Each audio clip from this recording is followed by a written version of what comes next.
નમસ્કાર વિદ્યાર્થી મિત્રો, આજે આપણે ધોરણ 12 વિષય ગુજરાતીમાં કાવ્ય 11 ઉર્મિલા વિશે અભ્યાસ કરીશું, જેમના કવિ છે કવિ બોટાદકર અને પ્રકાર છે ખંડકાવ્ય. કવિ પરિચય જોઈએ. ગૃહ અને ગ્રામજીવનને કવિતાનો વિષય બનાવનાર કવિ દામોદર ખુશાલદાસ બોટાદકરનો જન્મ સૌરાષ્ટ્રના બોટાદમાં થયો હતો. તેમણે માત્ર 6 ધોરણ સુધીનો અભ્યાસ કરેલો. આ કવિ સંસ્કૃત ભાષા સાહિત્યના પણ સારા અભ્યાસી હતા. તેમનું પ્રદાન મુખ્યત્વે કવિતા ક્ષેત્રે રહ્યું છે. તેમના મહત્ત્વના કાવ્ય સંગ્રહોમાં સ્રોતસ્વિની, નિર્ઝરણી, રાસ તરંગિણી અને સેવલિનીનો સમાવેશ થાય છે. ગૃહજીવનના ભાવોને સુંદર રીતે કવિતામાં વ્યક્ત કરનાર આ કવિએ પ્રકૃતિ અને ગ્રામજીવનને પણ સુચારુ પદાવલીમાં ઢાળ્યા છે. ઉર્મિલા એક ખંડકાવ્ય છે. ખંડકાવ્યમાં કોઈ વિશિષ્ટ પ્રસંગના આશ્રયે મુખ્યત્વે વિવિધ ભાવોનું છંદો વૈવિધ્ય સાથે નિરૂપણ કરવામાં આવે છે. પ્રસ્તુત ખંડકાવ્યમાં લક્ષ્મણ અને ઉર્મિલાના હૃદયભાવોનું આલેખન થયું છે. પતિ સાથે વનમાં જવાને બદલે ઘેર રહી વિરહ વ્યથા સહન કરવાનો નિર્ણય ઉર્મિલાએ કર્યો, તેને લક્ષ્મણ અભિનંદે છે. પતિ પત્ની જે પ્રેમ અને કર્તવ્યનો તીવ્ર સંઘર્ષ અનુભવે છે, તેનું ખંડકાવ્યમાં અસરકારક નિરૂપણ થયું છે. વિવિધ ભાવ સંવેદનો સાથે છંદોનું વૈવિધ્ય પણ કવિએ આ રચનામાં સારું એવું પ્રગટ કરી આપ્યું છે. હવે વિદ્યાર્થી મિત્રો, ઉર્મિલા ખંડકાવ્યની પંક્તિઓની સમજૂતી જોઈએ. પહેલી પંક્તિ જોઈએ. શોકાવેશે હૃદય ભરતી કંપતી ભીતિઓથી, ને ચિંતાથી જ્વલિત બનતી સંભ્રમે વ્યગ્ર થાતી, વારે વારે સ્વર સમજવા દૂર કેય કાન દેતી, ઊભી બાળા વિવશ બનીને બારીએ બહાવરીસી. આ પંક્તિમાં જોઈએ કે જે ઉર્મિલા છે કે શોકાવેશે હૃદય ભરતી એટલે કે શોકના આવેશમાં હૃદય ભરતી, અનેક ભયથી કંપતી એટલે કે ધ્રુજથી, ને ચિંતાઓથી પ્રજ્વલિત એટલે કે બળતી, ગભરાટથી વ્યાકુળ થતી, વારંવાર દૂરથી આવતા અવાજને સાંભળવા પોતે કાન માંડતી, બારી પાસે બહાવરી એટલે કે બેબાકળી બનીને, આ બાળા એટલે કે ઉર્મિલા, વિવશ એટલે કે લાચાર ઊભી છે. આગળની પંક્તિ. ધનુર્બાણ ગ્રહી હાથે ને વાઘા વનના સજી, દૂરથી આવતો દેખે વહાલાને કેક વેગથી, ચિરાયું ચિત્ત ઓચિંતું વજ્રપાત થયો શિરે, ઢળતી સહસા ઊભી સંકષ્ટે ગ્રહી દ્વારને. આ પંક્તિમાં ઉર્મિલા હાથમાં ધનુર્બાણ ધારણ કરી અને અંગે વનના વસ્ત્રો પહેરી કંઈક વેગથી આવતા વહાલાને દૂરથી જુએ છે. અચાનક હૃદયને આઘાત લાગે છે અને મસ્તકમાં વજ્રપાત થાય છે, અને એ જોઈને અચાનક જમીન પર ઉર્મિલા ઢળી પડે છે. પછી મહા મુશ્કેલીથી એ દરવાજો પકડીને ઊભી થાય છે.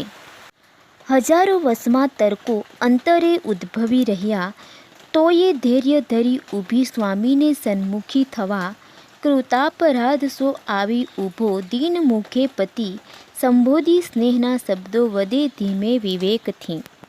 અહીં ઉર્મિલાને હજારો વર્ષમાં વિચારો મનમાં આવવા લાગ્યા, તો પણ ધીરજ રાખીને પોતાના સ્વામીને એટલે કે લક્ષ્મણને મળવા ઊભી રહી. અપરાધ કર્યો હોય એમ દીન એટલે કે રાંક મુખે પતિ આવીને ઊભો રહ્યો એટલે કે લક્ષ્મણ આવીને ઊભો રહે છે. સ્નેહના શબ્દોથી સંબોધીને ધીમેથી વિવેકથી લક્ષ્મણ બોલે છે. વહાલી જાય રઘુપતિ વન વિશે સીતા જતા સંગમાં, તેના સેવન કાજ સંગ વસવા મારે જવું સર્વથા, વેઠે એ વનવાસના વિકટ હા કષ્ટો શરીરે અતિ, ને હું મહેલ વિશે વસું સુખ થકી એ યોગ્ય ભાસે નહીં. અહીં લક્ષ્મણ ઉર્મિલાને કહે છે કે વહાલી, રઘુપતિ એટલે કે રામ વનમાં જાય છે, સીતા પણ સાથે જાય છે, તેમની સેવા કરવા માટે મારે કોઈ પણ પ્રકારે તેમની સાથે જવું જોઈએ. તેઓ વિકટ વનવાસ દરમિયાન શરીરે અનેક કષ્ટો સહન કરે અને હું મહેલમાં સુખેથી રહું એ મને યોગ્ય લાગતું નથી. આવ્યો સંમતિ યાચવા તુજ તણી ધર્મ્ય કાર્ય પ્રિયે, માની યોગ્ય વિચાર અંતર તણો દેજે અનુજ્ઞા મને. ના તારો અપરાધ આમ તેજવા જેવો લગારે થયો, બંધુ ધર્મ બજાવતા દઉં તને અન્યાય આજે અહો. અહીં લક્ષ્મણ ઉર્મિલાને કહે છે, હે પ્રિયે, આ ધર્મના કામમાં તારી સંમતિ લેવા આવ્યો છું. મારો આ વિચાર યોગ્ય છે એમ માનીને મને અંતરથી આજ્ઞા દે છે. આમ તારો ત્યાગ કરવા જેવો તારો અપરાધ સહેજે થયો નથી. અહો, કેવળ બંધુ ધર્મ બજાવવા જતાં તને અન્યાય કરી રહ્યો છું, એમ લક્ષ્મણ ઉર્મિલાને કહે છે. સ્વપ્ન માયે ન સૂજેલી, માનેલી મનથી નહીં, સાંભળી શોકની વાર્તા ઓચિંતા સર્પદંશસી. રોમ દ્વારે સરયું વેગે, રક્ત વારિત્વ પામતું, ફાટ્યા ચિત્ત અને ચક્ષુ, ભાનના દેહનું રહ્યું. આ પંક્તિમાં કહે છે કે તે સ્વપ્નમાં પણ વિચારી નહીં હોય, તને મનમાં ખ્યાલ પણ નહીં આવ્યો હોય એવી અચાનક સાપના ડંખ જેવી આ શોકની વાત સાંભળી રૂવાડે રૂવાડેથી લોહી પાણી થઈને વેગથી સર્યું. હૃદયને ખૂબ જ આઘાત લાગ્યો અને આંખો પહોળી થઈ ગઈ અને ઉર્મિલાને પોતાનું દેહનું ભાન પણ ન રહ્યું.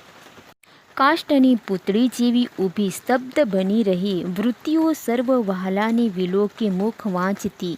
આર્તનાદ ન કંઈ કીધો, ના ચેષ્ટા સ્નેહની કસી, સ્નેહ શૌર્ય ધરી ઊભી આપદ ભાર ઉઠાવતી. અહીં ઉર્મિલા લક્ષ્મણની વાત સાંભળીને કાષ્ઠની પુતળી એટલે કે લાકડાની પ્રતિમા જેવી તે સ્તબ્ધ બનીને ઊભી રહી. વહાલા પતિની સર્વે વૃત્તિઓ એટલે કે ઈચ્છાઓ જાણી તે તેના મુખના હાવભાવ વાંચતી. તેણે ન આર્તનાદ કર્યો એટલે કે કોઈ દુઃખનો પોકાર પણ કર્યો નહીં, ન કોઈ પ્રેમની ચેષ્ટા કરી એટલે કે પ્રેમનો હાવભાવ પણ દર્શાવ્યો નહીં. આપત્તિનો ભાર ઉઠાવતી તે સ્નેહ અને શૌર્ય ધરી ઊભી રહી. સ્નેહ ગર્વ નથી જેને, સ્નેહ શોક ન એ ધરે, તૂટતા આભને ઝીલી લેવાની શક્તિ એ ઉરે. હજારો બાણને ઝીલે વીર જેમ વપુ વડે, એ ક્રમે ઝીલતી ઊભી વિપદ્વજ્ર પ્રહારને. આ પંક્તિમાં જોઈએ કે જેને સ્નેહ એટલે કે પ્રેમનો ગર્વ નથી, તે સ્નેહ એટલે કે પ્રેમનો શોક દર્શાવે નહીં. તેના હૃદયમાં અતિ મુશ્કેલભરી પરિસ્થિતિને સહન કરવાની શક્તિ છે. હજારો બાણને જેમ વીર યોદ્ધો પોતાના શરીર પર ઝીલે એ રીતે તે વિપત્તિરૂપી પ્રહારને એટલે કે આઘાતને ઉર્મિલા ઝીલતી ઊભી છે. રોપ્ય ઘંટા અહો, વાગી ઉઘડ્યું મુખ આખરે, સ્નેહના સૂત્ર સા શબ્દો મંદ મંદ સરી પડે. અહીં જોઈએ કે રજંતનો ઘંટ વાગતા અંતે મોં ખોલ્યું અને સ્નેહના મંત્ર જેવા શબ્દો ધીમે ધીમે સરી પડે છે. વહાલા ધર્મ વિચારીને અનુજનો ઈચ્છો અરણ્યે જવા, સી રીતે અવરોધ થાય મુજથી સત્કાર્યને સેવતા. ઉકેલ્યું દુઃખ આપના હૃદયનું, તેમાં ન વૃદ્ધિ કરું, કહેવાનું કંઈ ઉદ્ભવે ઉર વિશે તો એ કશું ના કહું. અહીં ઉર્મિલા કહે છે કે હે વહાલા, અનુજનો ધર્મ એટલે કે નાનો ભાઈ તરીકેનો જે ધર્મ છે એ સમજી વનમાં જવા ઈચ્છો ત્યારે સત્કાર્ય એટલે કે સારું કાર્ય કરવા માટે તમે જઈ રહ્યા છો તો મારાથી તમને સી રીતે રોકાય? આપના હૃદયના દુઃખનો ઈલાજ એમાં હોય તો તેમાં હું વધારો નહીં કરું. હૃદયમાં કંઈક કહેવા માટે ઈચ્છા થતી હોય તો પણ કશું નહીં કહું, એમ ઉર્મિલા લક્ષ્મણને કહે છે. ને સંગે વસવા તણો હટ કરી, ના કષ્ટ આપું વધુ, ચિંતા ભાર વધારવો તમ શિરે એ યોગ્ય હું ના ગણું. ચિંતા અંતરની દયિતને સંગી થવા ઈચ્છવું, એથી ઉત્તમ વિપ્રયોગ સહીને હા ચિત્ત ચિરાવવું. ઉર્મિલા લક્ષ્મણને કહે છે કે મારી સાથે રહેવાની હટ કરી તમને વધુ દુઃખ નહીં આપું.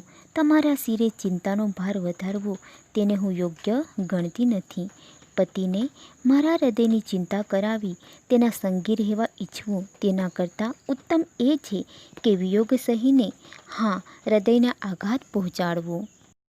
ધન્ય ધન્ય તને દેવી અનેરી કોઈ ઉર્મિલે, ધર્મ સંકષ્ટ સ્નેહીનું તું સખી સમજી ખરે, હજારો કષ્ટ હૈયાના ને ચિંતાની પરંપરા, સહી લેવા તણી સહેજે તૈયારી તે કરી અહા. લક્ષ્મણ કહે છે, ધન્ય ધન્ય તને દેવી અનેરી કોઈ ઉર્મિલા, એટલે કે તું અનોખી ઉર્મિલા છે. સ્નેહીનું ધર્મ સંકટ તું ખરેખર સમજી શકી છે.